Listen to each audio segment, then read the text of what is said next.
뮤지컬 지킬 박사와 하이드, 우리말로는 그렇게 얘기하는데 원제로는 이제 닥터 지킬 앤 미스터 하이드라는 뮤지컬이 있죠. 우리가 그 뮤지컬을 봤건 안 봤건 안 봤어도 그 뮤지컬에 나오는 노래 하나는 다 알고 있습니다. 그럼 바로 제목이 지금 이 순간, This is moment이라는 노래죠. 지금 이 순간, 지금 여기 이렇게 시작되는 노래는 다 알 겁니다. 그 노래는 굉장히 노래도 멋있고 그래서 많은 사람들이 아주 단품으로 이 작품을 부르기도 합니다. 그 노랫말을 보면 지금 이 순간, 지금 여기 간절히 바라고 원했던 이 순간, 나만의 꿈이, 나만의 소원 이루어질지 몰라. 여기 바로 오늘, 지금 이 순간, 지금 여기, 말로는 뭐라 할 수 없는 이 순간, 참아온 나날, 힘겹던 날 다 사라져간다. 연기처럼 멀리 지금 이 순간 마법처럼 날 묶어왔던 사슬을 벗어던진다. 지금 내겐 확신만 있을 뿐, 남은 건 이제 승리뿐. 그 많았던 비난과 고난을 해치고 일어서 세상으로 부딪혀 맞설 뿐, 지금 이 순간 내 모든 걸, 내 육신마저, 내 영혼마저 다 걸고 던지리라 바치리라.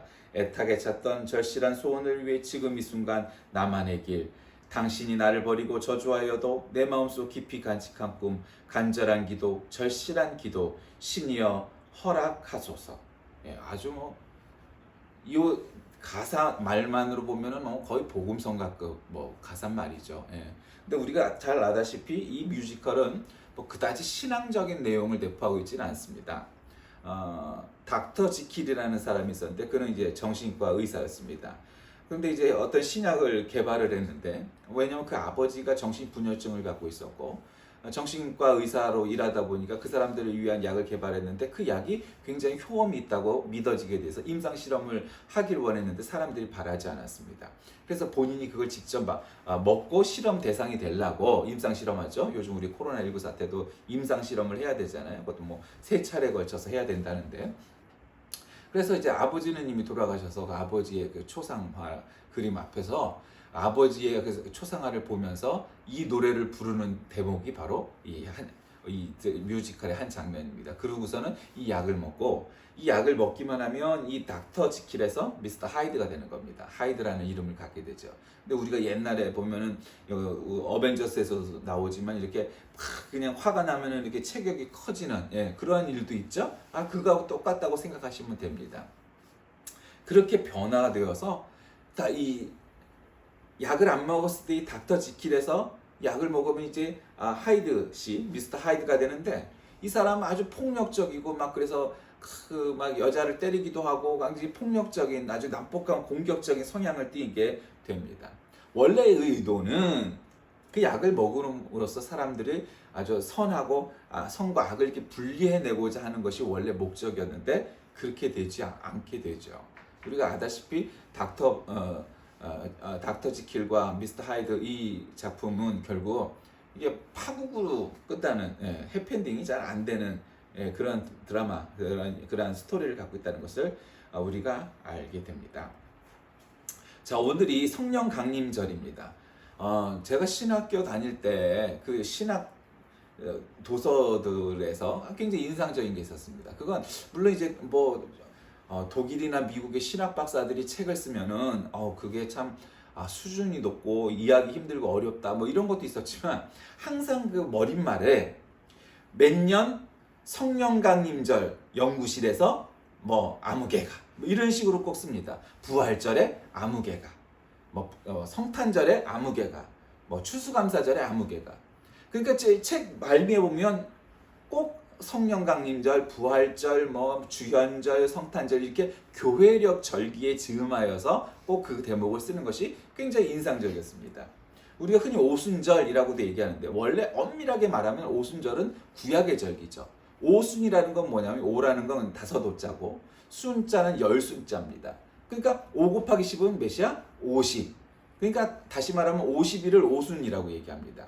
근데 이제 구약 성경의 오순절이라는 것은 원래 낫을 베서, 그러니까 추수를 시작해서 추수가 완벽히 끝나는 날이 이제 50일 정도 걸린다고 해서 오순절이라고 하는데, 그러니까 추수가 끝나는 거죠, 오순절 날. 그런데 그 50일이 걸리는 것은 또 어떤 의미가 있냐면 무교절, 유월절. 그러니까 무교절과 유월절은 같은 날이죠, 사실. 그러니까 유월절이 구약 성경에 나오는 건 모세가 이 히브리들을 데리고 나오려고 하는데 이집트 왕 바로가 자꾸 막죠. 그러니까 10가지 재앙, 피기의 팍, 도금의 어장, 10개의 10대 재앙을 하나님께서 내리시면서 맨 마지막에 장자의 죽음을 하니까 할 수 없이 바로가 그래 데리고 나가라, 아주 지겹다, 이제 내 아들도 죽이고 나도 죽게 생겼다고 그냥 하지 못해서 내보내게 돼서 이 애굽을 나오게 되는, 이 출애굽하는 이제 그런 일이 생기게 되죠. 그런데 그 마지막 날 장자의 죽음을 맞는데 이렇게 이런 문틈 이런 거, 이 문설주라고 얘기하는데 이 문틀에다가 어린 양의 피를 갖다가 발라갖고 발라놓으면 하나님께서 이 영화 보면 검은 구름 같은 게 몰려오죠. 예, 뭐 성령일 수도 검은 가루니까 어쨌든 하나님께서 이 이집트인의 집에는 장자가 죽어, 이 문 안에 있는 집은. 근데 이 문설주에다가 어린 양의 피를 발라놓은 집은 그냥 나가. 그것이 유월입니다. 영어로 말하면 패스오버입니다. 6월달에 6월이 아니고 넘어간다, 패스오버한다 해서 6월절입니다. 그러니까 무교절이란 거는 그 6월절을 기리어서 무교, 없을 무자에다가 효모 교자니까 효모 없는, 누룩이 없는 빵을 먹는, 한마디로 우리가 빵은 왜 맛있어요? 거기다 효모를 넣고, 그러니까 요즘 말로 말하면 소다를 집어넣고 이렇게 해서 부풀려갖고 빵이 부드러워지고 이러고 이게 부풀어지는데, 효모 없이, 누룩 없이 빵을 먹으면 어떻게 되냐면 그냥 간단히 말하면 부풀지 않은 밀가루 덩어리인 겁니다. 그러니까 쫀득쫀득도 아니고 약간 쿠션 있는 그냥 밀가루 빵, 아니면은 우리가 그 뻥튀기 같은 그런 아무 맛도 없는 그런 빵을 먹는 게 이제 무교절이죠.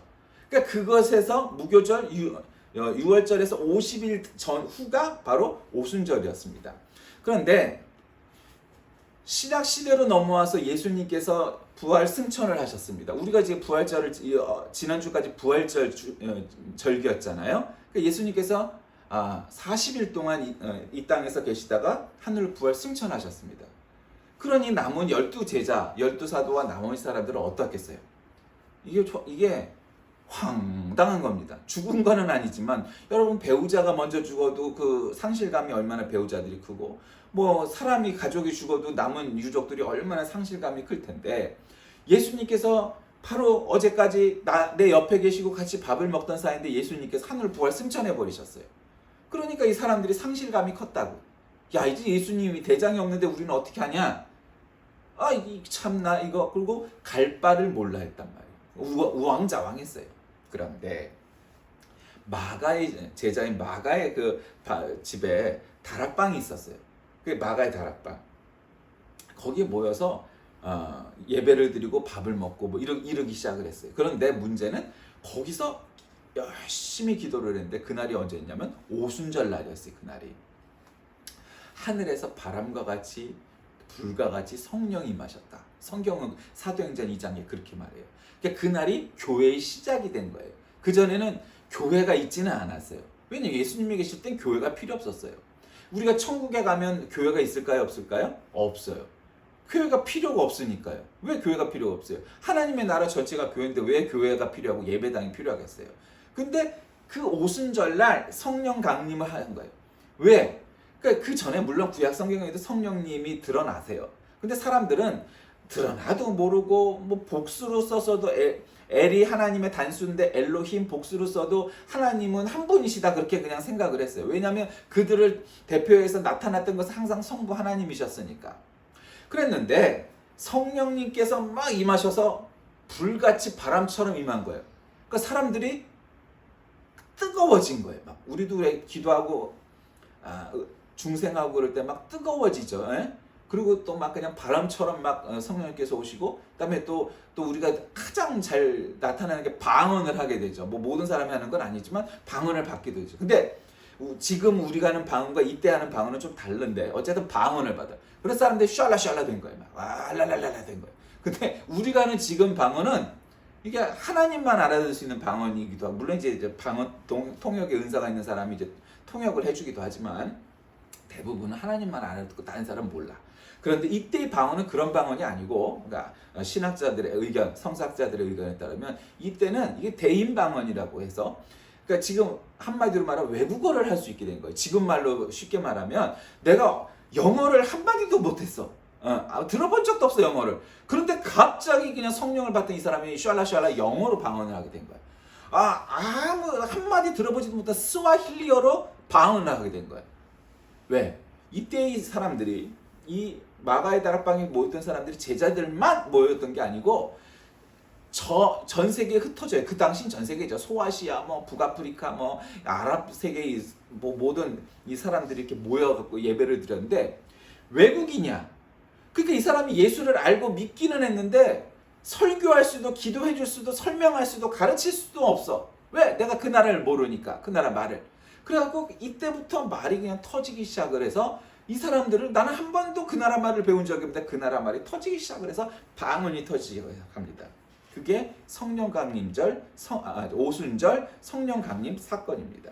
그렇게 해서 이제 교회가 시작되었다고 사도행전 2장에 기록되었습니다. 오늘이 성령 강림절이죠. 성령 강림 주일이에요.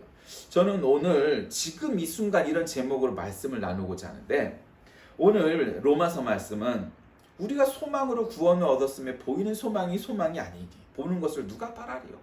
아주 명문 아닙니까? 명문이에요. 여러분 우리가 비전, 소망, 꿈 뭐라고 말하든 이미 이룬 것을 이루고자 하는 사람이 없어요. 그렇죠? 누가 그런 사람이 어디 있겠어요? 이루어지지 않았기 때문에 바라는 것이 꿈이에요. 비전이에요? 소망이에요. 그러니까 보이는 소망은 참다운 소망이 아닌 거죠. 여러분이 가진 소망, 비전, 드림, 이렇게 되려면은 그래도 좀 이렇게 번듯한 거죠. 물론 직업적으로 나는 박사가 될 거야. 나는 뭐가 될 거야. 이렇게 말할 수도 있지만 우리 인생의 꿈이라고 얘기했을 때 그거는 지금 보이는 것이나 이루어진 게 아니죠. 근데 우리는 얼마든지 그걸 꿈이라고 얘기해요. 왜? 보이는 것은 참다운 비전, 소망, 꿈 아니라는 거예요. 안 이루어졌기 때문에 보이지 않기 때문에 그것을 바라는 것이 바로 소망이고 바로 꿈이고 비전이라는 거예요. 그러니까 우리가 많이 보지 못하는 것을 바라면 어떻게 해야 된대요? 참음으로 기다려야 된다. 인내해야 된다라고 말을 하죠. 그런데 문제는 26절에 이와 같이 성령도 우리의 연약함을 도우시나니 라는 대목입니다. 우리의 연약함을 도우시나니. 물론 우리가 처음 중생하고 성령 받을 땐 뜨거운 물은 그 열기를 주체할 수 없어서 그냥 교회 가서 밤을 새도록 해도 밤을 샌지 잘 모르고 곧 그럴 때가 있잖아요. 그럴 때가 있어요. 은혜 받아갖고. 그런데 그때가 이제 지나고 신앙생활이 연륜이 더 쌓이고 일상이 되고 또 결혼해갖고 애들도 낳고 하다 보면 너무 그 일상이 바빠요. 애 하나 키우는 게 얼마나 쉽지 않은 일이고 그리고 또 직장 생활도 해야 되고 집안일도 해야 되고 이러다 보면 그랬던 경험 성령을 받은 중생을 했던 그런 체험은 저하고 굉장히 덤덤해지죠. 그리고 사람이 나이를 먹고 성숙해진다는 건 덤덤해지기가 쉬워요. 누구나 다 그런 거예요. 덤덤해져요. 그래서 그것이 기쁜 일이고 좋은 일인 건 아는데 그래요. 그래서 슬픈 일도 기쁜 일도 덤덤하게 받아들이는 것이 인생의 속성이죠. 그렇게 그게 성숙해져가는 과정이기도 해요. 그런데 문제는 이 어려운 일을 갖다 덤덤하게 침착하게 잘 받아들이는 것은 좋은 거지만 우리가 기쁜 일, 감격스러운 일도 그렇게 되기가 쉬운 거예요. 그런데 문제는 성령께서 우리의 연약함을 도우신대요. 얼마나 감사한 일이에요. 사람이 살다 보면 얼마 전에 김용옥이 강의하는 내용을 들었는데 자기는 모든 것을 이성으로 설명하고 하는 것이 자기 사명이래요. 그래서 참 저 사람도 저런 걸 사명이라고 생각하는구나. 내 입장에서 봤을 때는 그렇죠. 여러분 이성 중요해요. 저는 이성적인 신학자 굉장히 좋아합니다. 몰트만, 불트만 포함해서 바르트 여서부터 이 실존주의 철학을 기반으로 한 실존주의, 신정통주의 신학을 기반으로 하는 사람들이 중요하다고 생각합니다. 근데 문제는 그 이전의 시대, 슐라 예르마우로 시작한 자유주의 시대, 그 다음에 세계사로 따지면 르네상스 이후의 인문주의 시대. 그러니까 이런 시대의 신학과 문화는 뭐냐면 아주 그러니까 이성을 굉장히 강조하는 거예요. 그러니까 감정이나 감동 이런 것보다 이성을 굉장히 중요시해요. 근데 여러분 논리적으로 따지면 이성 위에 올라가는 게 없다라고 그 사람들이 많이 김용옥도 그렇게 얘기하는 건데 그거는 굉장히 그 단편적인 얘기죠. 그리고 그 세계를 모르는 거예요. 여러분 세상을 전부 이성으로 설명할 수 있다고 생각하세요? 그렇지 않아요.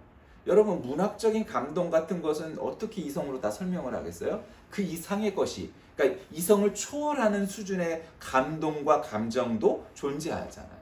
그런데 영적인 세계라는 것은 초이성적인 세계예요. 물론 이제 김용옥은 인정하지 않겠지만 사람은 그래요. 만약에 우리가 이성만 갖고 있다면 사실은 크게 뭐 지능을 갖고 있는 동물들과 별 다를 바가 없죠. 우리가 그들보다 지능이 조금 높으니까 만물의 영장이라고 말을 한다면 어느 날 돼지 1984나 돼지 동물농장처럼 그렇게 동물들이 갑자기 우리를 아니면 혹성 탈출의 원숭이들이나 영장류가 사람을 공격하고 해도 우리가 할 말이 없겠죠. 예. 그런 날은 오지 않아요. 왜? 그런 날은 오지 않아요. 우리가 지능이 월등히 높아서이기도 하지만 우리는 하나님으로부터 부름을 받은 만물의 주인이기 때문에 그래요. 원숭이하고 우리는 전혀 달라요. 원숭이로부터 우리는 비롯되지 않았어요. 그 얘기는 이성을 강조하는 사람들의 논리는 그거잖아요. 나는 원숭이로부터 출발해서 진화한 존재라는 거잖아요. 그럼 원숭이가 진화하고 발전하고 우리하고 맞먹게 되면은 아니 우리보다 능가하게 되면 우리가 동물원에 가야 되는 거죠. 인간들은 그 호성 탈주처럼 그다음 원숭이가 이 세상의 주인이 되고 그게 얼마나 비논리적이에요. 말도 안 되는 얘기죠. 그렇지 않아요. 그랬으면 좋겠는 사람도 있겠지만 저는 그런 말도 안 되는 논리를 받아들일 수도 없고 아주 가장 비이성적인 논리예요. 문제는 세상의 역사든 신앙이든 간에 이성을 굉장히 강조하던 시대에 세상이 행복했느냐? 그렇지 않아요. 왜 그러냐면 그 르네상스와 인문주의에 발현한 까닭은 뭐냐면 중세가 너무 신학적으로 그다음에 카톨릭이 부패하면서 신학적으로 너무 견고한 거야. 도그마를 갖고 있었어. 김용옥 좋아하는 것처럼 도그마가 너무 셌어. 뭐도 안 되고 지금의 카톨릭과는 비할 수가 없었어요. 감히. 그러니까 교황이 모가지를 딱 칼로 치면 왕도 그냥 모가지가 단강하는 거예요. 감히 왕이 덤빌 수가 없었던 거예요. 그만큼 교황이 힘이 셌어요. 그러니까 왕 중에 왕이 교황이었던 시대예요. 그러니까 그 이후에 그 반동으로 이성주의, 인문주의, 르네상스가 나왔어요. 근데 너무 이성을 갖다가 강조하다 보니까 어떻게 되냐면 물론 산업이 발전하고 과학이 발전하고 학문이 발전한 것은 긍정적인 요소였지만 인간의 이성과 인간의 그 합리주의를 너무 강조하다 보니까 비인간화하는 현상이 나타나게 돼요. 그래서 그 자유주의를 넘어서려고 나왔던 게 신정통주의예요. 야, 우리가 너무 그 도그마틱한 정통주의 그런 클래식한 거 그거를 갖다 반발해서 자유주의가 나오고 르네상스가 나온 것은 있을 수 있지만 그러다 보니 이건 뭐냐? 정말 정작 인간이 주인이 되지 못하고 이게 문제가 됐다? 인간의 실존은 뭐냐? 도대체 인간의 존재는 뭐냐? 그렇게 묻기 시작을 해서 신학과 철학과 모든 사상 속에서 실존주의가 나오고 신정통주의가 나와서 그것이 20세기로 휩쓸어버리는 20세기의 대표적인 사상이 되었어요. 그것이 이제 신정통주의고 신학으로 얘기하면 철학으로 얘기하면 실존주의였어요. 왜냐하면 인간이 1차 세계대전을 겪고 2차 세계대전을 겪으면서 인간의 이성이라는 것은 이렇게 보잘것없고 할 일 없는 존재고 그것도 이성이란 건 쓸모없는 존재구나. 야, 인간은 전쟁 나면 서로 죽는 걸 알면서도 전쟁을 벌이는 게 인간이구나. 그래서 인간이 이성으로 안 된다는 걸 이미 그때 알았어요. 그러니까 도울 김용옥의 철학은 아직도 실존주의 철학 전 단계에 머물러 있다고 보는 것도 마땅한 일이에요. 그래서 인간은 이미 안 된다고 이미 결론을 냈어요. 그래서 우리의 실존의 문제를 고민하기 시작했어요. 그래서 그러니까 인간의 실존을 내 존재라는 게 뭐냐라고 들여다봤더니 바로 거기에서 하나님을 만날 수 있게 된 거예요. 희한하죠. 역설이에요. 그래서 실존주의와 신정통주의라는 신학과 철학이 나타나게 됐어요.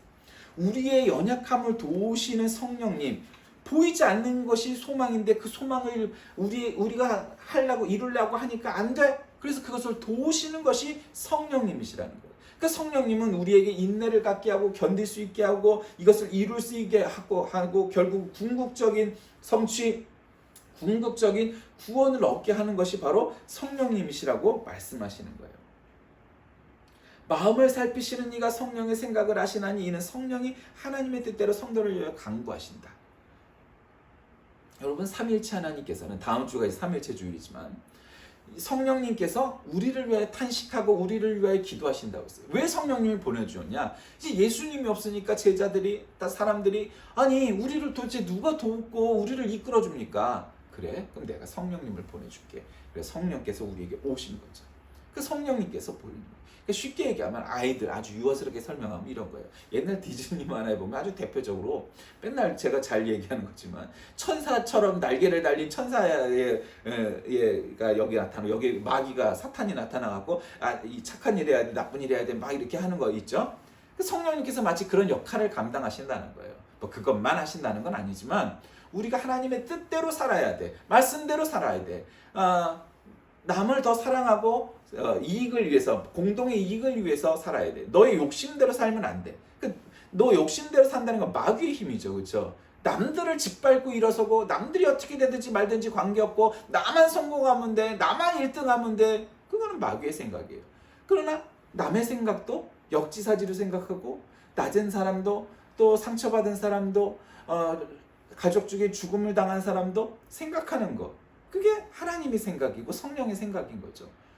내가 안 당했어도 남이 당한 고통을 역지사지로 나도 동일하게, 나 정말 저런 일이 생기면 얼마나 가슴 아플까, 동조, 동감, 공감하는 능력, 그것이 성령의 능력이에요. 그러니까 성령님은 우리에게 그와 같은 역할을 감당하시는 거예요. 물론 여러 가지 성령의 역할이 있고 성령이 하시는 일이 있으시죠. 그러니까 성령은 한마디로 하나님의 능력, 하나님의 기운, 하나님의 정신, 하나님의 마음, 하나님의 도우심이에요. 우리에게 오신 거예요. 눈에 보이지 않으나 우리 안에 계시고 또 어느 곳에나 계시는 존재가 바로 성령님이에요. 그러니까 성령님이 이때 상징적으로 이 오순절날 마가의 다락방에 훅 하고 내리니까 사람들이 눈이 번쩍 뜨니까, 왜? 방언을 하니까 여태까지 못하던 말을 하면서 하나님께서 우리를 저렇게 말을 가르치시려고 성령님을 보내셨구나, 그래서 다른 사람들한테 전도할 수 있게 하셨구나 라는 걸 깨달은 거죠. 오늘 성령 강림절입니다. 오늘날 우리 시대는 뭐 정말 지루하게도 코로나19 사태의 시대죠. 올 여름 휴가를 우리가 갈 수 있을까요? 지금으로선 제대로 알 수가 없죠. 뭐 국내 여행은 뭐 갈 수도 있겠죠. 그러나 여러분, 해외여행 갈 수 있을까요? 쉽지 않을걸요. 우리가 보통 해외여행이라고 그러면 따뜻한 저 남국, 동남아가 됐건 뭐 어디가 됐건 말이에요. 보통 동남아 많이 가서 해변에, 정말 코발트빛 해변에 그늘에 누워갖고 시원한 음료 마시면서 책도 읽고 그런 휴양을 생각하면서, 그 얼마나 여름 휴가의 대표적인 그 표상 아니겠습니까? 그런 모습이. 그거 올여름에 가능할까요? 가능할 수도 있지만 아닐 수도 있겠죠. 우리가 아다시피 그런 평범함이 불가능한 시대가 올해가 되었고, 이 시대가 얼마나 갈지 우리는 알 수 없어요. 물론 극복하겠죠. 저는 그렇게 믿고 있습니다. 다만 그것이 올여름에 가능할까? 알 수 없죠. 문제는 이런 일이 또 안 닥칠까? 코로나19가 아니라 뭐 예를 들면 누구 말만 들으면 뭐 코코나20 안 생길까? 코코나21 뭐 안 생길까? 뭐 이름을 그냥 마구로 잡으려 붙인 거예요. 농담 삼아. 누가 그러더라고. 그런 거 생길 수도 있겠죠. 점점 시대가 이성을 강조하는, 과학이나 의학이 발달하는 시대가 됐는데 점점 병을 잘 고칠까요? 잘 고치기도 해요. 옛날에 죽었던 암이나 병도 고칠 수 있죠. 근데 문제는 사망률을 따져보고 뭐 하면은 우리가 모르던 자연 환경이 파괴가 되고 그러면서 점점 커져서, 예나 제나 과학이 발전했으면 사망률이 낮아져야 되는데 꼭 그런 것만은 아니겠죠. 그리고 또 전쟁도 또 언제 날지 우리는 알 수 없어요. 여러분, 이젠 전쟁 한번 나면 어떻게 되겠어요? 핵폭탄 하나만 빵 서울에 터지면 어떻게 되겠어요? 난리 나는 거죠. 난리 나는 거예요. 이렇듯 인간은 그런 존재입니다. 이성 합리주의, 똑똑한 거, 그것은 이미 실패한 것을 역사가 증명해요. 물론 우리는 합리적이고 이성적이어야 돼요. 저는 무엇보다 신앙에서도 그래야 된다고 생각해요. 얼마 전에 뭐 똥 먹인 목사와 교회가 나타났는데 그게 상식적으로 말이 안 되잖아요. 미친놈이죠. 그건 미친놈이에요. 아니 그게 상식적으로 말이 돼요? 이성까지는 안 가도 그냥 초등학교 아이한테 물어봐도 말이 안 되는 거잖아요. 아 그게 뭐 해병대는 해병대니까 수준이 그러니까 우리나라 군대, 세계 군대의 수준이라는 거는 저지를 수밖에 없는 거예요. 그렇게 인간을 만드는 거죠. 군대는 저질로. 그러니까 단순하게 깨라면 깨, 까라면 까, 박으라면 박아. 그렇게 만드는 게 군대예요. 합리적이고 창의적인 세상 뭐 생각을 하게 만드는 데가 아니란 말이에요. 왜? 그래야 전쟁이 났을 때 총알바지로 쓸 수 있으니까. 어느 시대 나라나 군대라는 건 그런 거예요. 그 똑똑한 놈들이 군대에 가면 힘든 거죠. 옆에 기계가 있는데 기계로 할 수 없고 낫으로 베야 돼. 아니 선임하사님 여기 잔디 깎는 기계가 있는데 이거를 쓰죠. 까라면 까 이 새끼야. 그리고 박아 이렇게 되는 거죠. 왜? 그런 합리적인 생각을 하면 안 되는 거예요. 그냥 너희가 낫으로 베라 그러면 낫으로 베야 되는 거예요. 그게 군대예요. 합리주의하고는 관계가 없어요.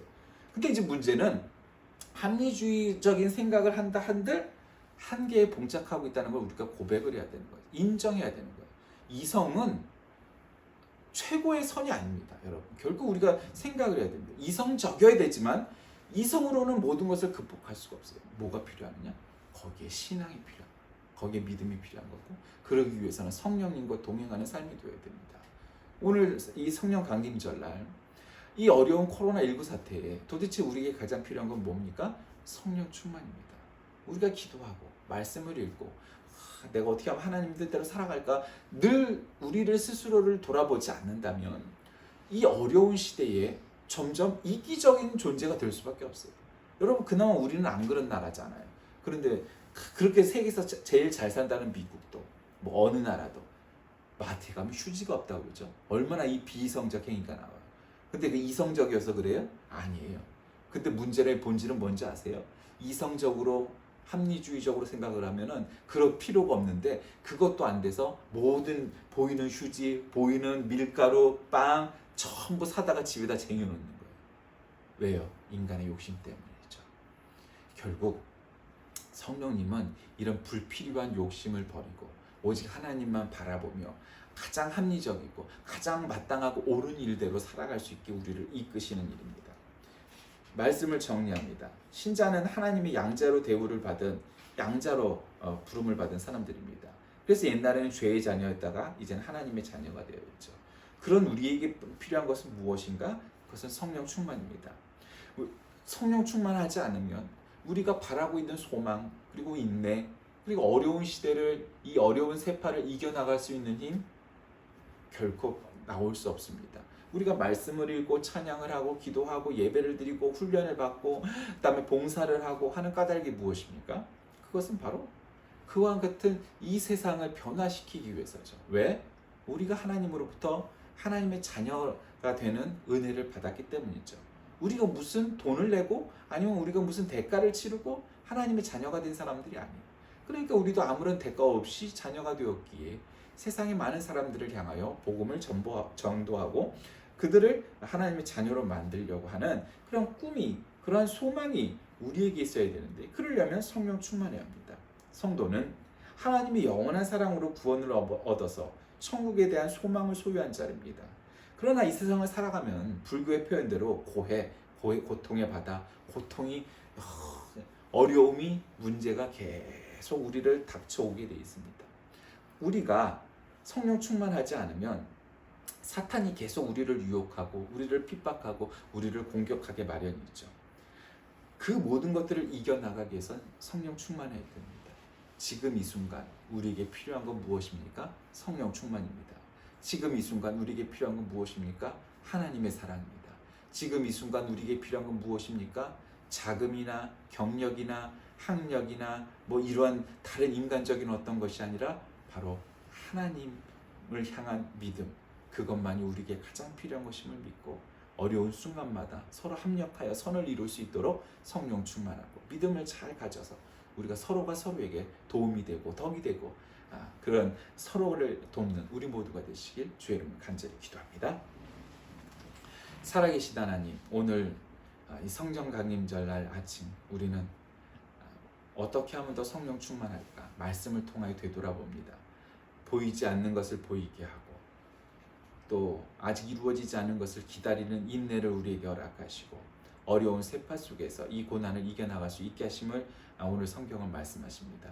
바로 지금 이 순간 우리에게 절실하고 필요한 것은 우리가 성령 충만하고 성령으로 무장하는 믿음임을 깨닫고 어떠한 순간 어떠한 상황 속에서도 믿음으로 승리하는 우리 되게 하여 주옵소서. 예수님의 이름으로 간절히 기도드립니다. 아멘.